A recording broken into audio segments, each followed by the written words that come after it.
Hello po, ako si John, 14 years kidney transplant. Ngayong araw naman pag-uusapan natin, ano ba ang sikreto ko as a 14 years kidney transplant? Bakit ako tumagal ng ganun? Alam nyo, marami kasi nagtatanong sa akin. And ayoko naman sagutin siya through PM. Kasi kapag PM, hindi masyadong malinaw. Hindi natin ma-explain na maayos. Kaya gumawa ako ng video na to para isang sagutan na lang sa mga tanong nyo, sa mga doubt, sa mga what if nyo, sa mga paano, mga tanong nyo mga ganyan. Anyway, yung ganyang tanong na kung ano yung sekreto ko as a kidney transplant, dati nandyan din po ako sa posisyon na yan, na nagtatanong din po sa mga kidney transplant patient na umaabot ng 14 years, ng 10 years, ng 15 years or 20 years. Yan din po yung tanong ko sa kanila.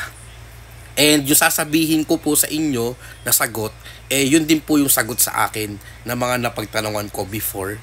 And so far, umaabot sila ng 14, 15 and tuloy-tuloy pa. Kaya ang masasabi ko lang po dyan na sekreto, wala. Wala pong sekreto kung paano ko tumagal as a kidney transplant. And ayun din po yung sagot ng ibang mga napagtanungan ko before na wala pong sekreto. Ang tanging masasabi ko lang po, hindi po ito sikreto. Ito po yung talagang dapat gawin ng mga kidney transplant patient.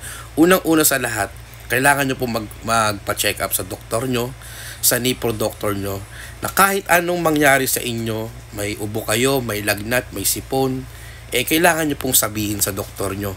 And wag po kayo magse-self-medication.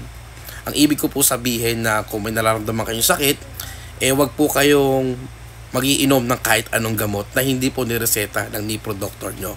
Number 2, kailangan din po magpa-laboratories kayo every 3 months, every 2 months, or kung may budget, monthly, kahit naman hindi full laboratory test, kahit yung creatinine or yung mga urinalysis lang. And every 3 months, yung full na lab request, diba? And pangatlo, ang pinaka-importante, uminom po kayo ng anti-rejection medicine na kung ano man ang binigay sa inyo ng doktor, yun lang po yung iinumin nyo. Uminom po kayo ng maintenance nyo sa BP, sa uric, sa calcium, mga prednisone, sa cholesterol, lahat iinumin nyo as long as ayun po talaga yung reseta ng doktor nyo. Yung tatlong sinabi ko na yun, ayun po yung sikreto.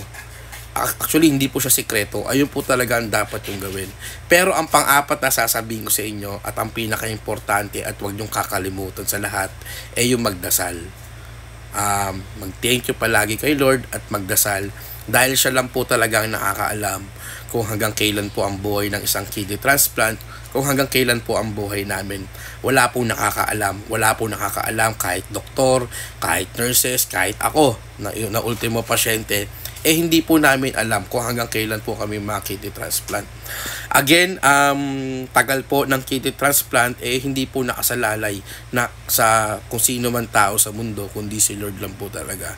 Siya lang po talaga nakakaalam. Basta, gagawin nyo lang po yung mga sinabi ko sa inyo na hindi po siya sekreto. Yun po talaga ang dapat yung gawin. Kaya naman, kung may magtatanong sa inyo kung ano yung sikreto ng kidney transplant, yun lang din po ang sasabihin sa inyo, wala po.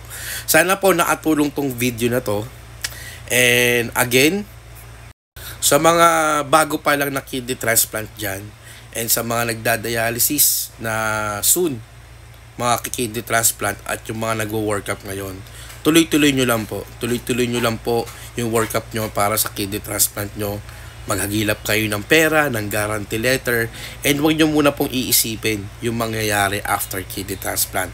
Ang importante, step by step tayo na kung saan, yung po yung makakatulong. Hindi po makakatulong yung mga negative na naririnig natin, yung mga sasabihin ng ibang tao, yung mga kapwa-pasyente, yung mga negative na sinasabi nila.